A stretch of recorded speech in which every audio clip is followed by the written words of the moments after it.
Ya, kembali kita lanjutkan dialog kita, Pak Rikwanto.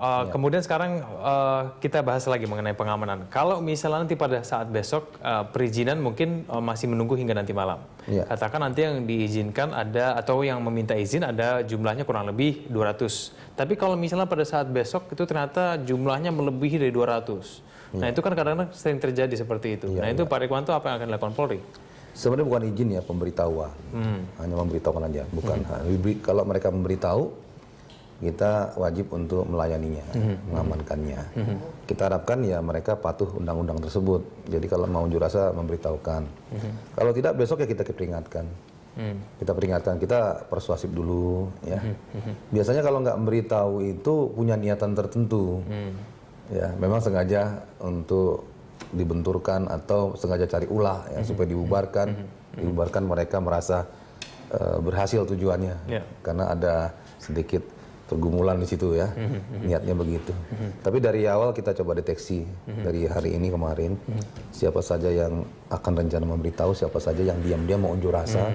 Ya, mudah-mudahan sudah dapat informasinya biar kita antisipasi sedapat mungkin pagi-pagi hari. Baik, apakah akan melibatkan intelijen juga Pak Rikwanto untuk kemudian mendeteksi kira-kira ancaman yang mungkin terjadi pada ya besok itu hari? Paket ya, intelijen itu paket kegiatan masing-masing punya tugas.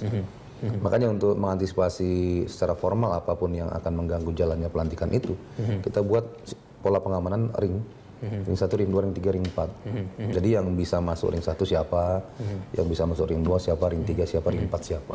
Apakah memang hal-hal seperti yang di luar dugaan tadi, Pak Rikwanto, sudah diantisipasi? Seperti jumlah massa yang mungkin tiba-tiba datang, lalu kemudian ada orang yang mungkin sengaja untuk datang untuk mengacaukan acara tersebut. Apakah itu sudah termasuk di yang diantisipasi dari Polri? Kita kan libatkan juga wilayah, Polres-Polres.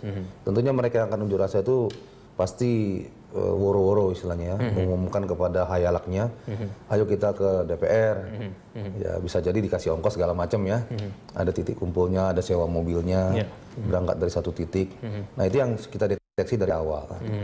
Kalau memang kita temukan hal tersebut, kita tanya di awal, kamu sudah memberikan izin belum, memberitahukan belum? Kalau belum ya kita cegah dapat mungkin di situ.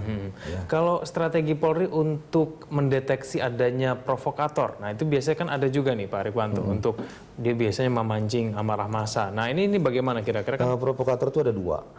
Yang pertama yang kelihatan, itu yang biasa mengagitasi, agitator pakai mobil komandonya istilahnya ya, mobil speaker itu yang gede itu, teriak-teriak, memancing-mancing, menggemuruhkan semangat supaya yang unjuk rasa mau merangsek, memprovokasi petugas dan lain-lain. Itu yang satu ya. Yang kedua ini yang diam-diam membaca situasi, sudah waktunya dia buat ulah, dia lempar petugas, ya atau dia pukul atau dia tendang atau dia buat ulah macam-macam sehingga memancing emosi atau sengaja dia buat merusak sesuatu. Nah kalau seperti itu kejadiannya bagaimana? Langsung ditangkap atau akan seperti apa? Biasanya kita sudah bisa deteksi ya. Dari kelompok mana yang akan datang, dipimpin siapa. Mereka punya trademark masing-masing itu. Nah kalau si Anu yang datang itu pasti ribut. Kalau si Anu yang datang itu pasti buat ulah. Kalau yang ini datang pasti agak soft lah gitu. Ada itu. Ada juga Pak. Nah, jadi kita tinggal antisipasi aja gerakan-gerakan mereka itu. Nggak banyak tapi kadang-kadang mohon maaf, mereka memanfaatkan masa yang ada, ya masa itu terprovokasi, padahal bukan masa dia, tapi memang mereka sengaja membakar semangatnya dengan kata-kata, dengan perbuatan, tiba-tiba mereka buat ulah, terjadi chaos, mereka hilang sendiri. Baik. Mungkin nggak sih Pak Rikwanto kalau bisa ternyata kalau ketika semua penjaga dipusatkan di DPR, lalu kemudian demonstran ini mengacau di wilayah lain yang mungkin kurang penjagaan Polri. Nah itu bagaimana Pak Rikwanto? Nah itu yang saya bilang tadi, kita di samping menerapkan sistem pengamanan polaring di gedung DPR MPR, kita juga siapkan kontingensi. Kontingensi itu mengamankan ibu kota. Bukan tidak mungkin di DPR-nya bisa di cover aman, tapi malah di titik lain itu buat ulah. Nah di situ ada petugas-petugas. Kita siapkan 19.000 petugas untuk kontingensi. Itu ada TNI-nya sekitar 2.000, dari Mabes juga ada. Bahkan kita akan undang dari polda-polda lain untuk brimobnya untuk datang ke Jakarta pada waktunya untuk menjaga objek-objek vital. Ya, jadi mereka siap di tempat-tempat tertentu. Jadi apabila ada letusan-letusan kecil untuk memancing situasi, nggak usah ganggu yang di DPR.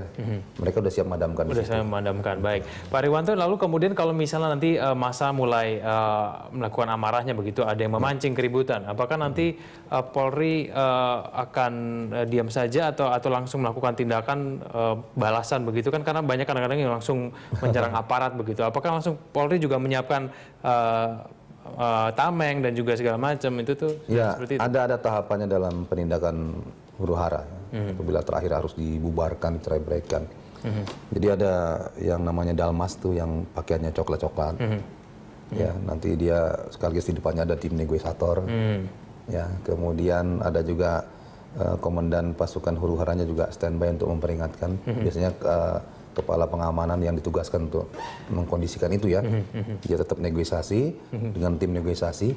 Itu dilakukan terus. Ya nanti ada pada saatnya nggak bisa negosiasi dan harus dibubarkan, ada lintas ganti. Ya pakaian yang hitam itu yang tamengnya besar. Itu siap untuk mencerai-beraikan massa. Jadi nggak dari awal polisi sudah dipersenjatai dengan tameng dan senjata gitu ya? Yang saya bilang tadi kan, dari mulai penggelaran pasukan, memperingatkan, itu kekuatan tangan pasif ya, kekuatan tangan aktif ya, sampai kepada water cannon dan gas air mata. Oke, baik Pak Rikwanto, kita lanjutkan lagi loh, kita di segmen berikutnya. Pemirsa tetaplah bersama kami di Jurnal Siang.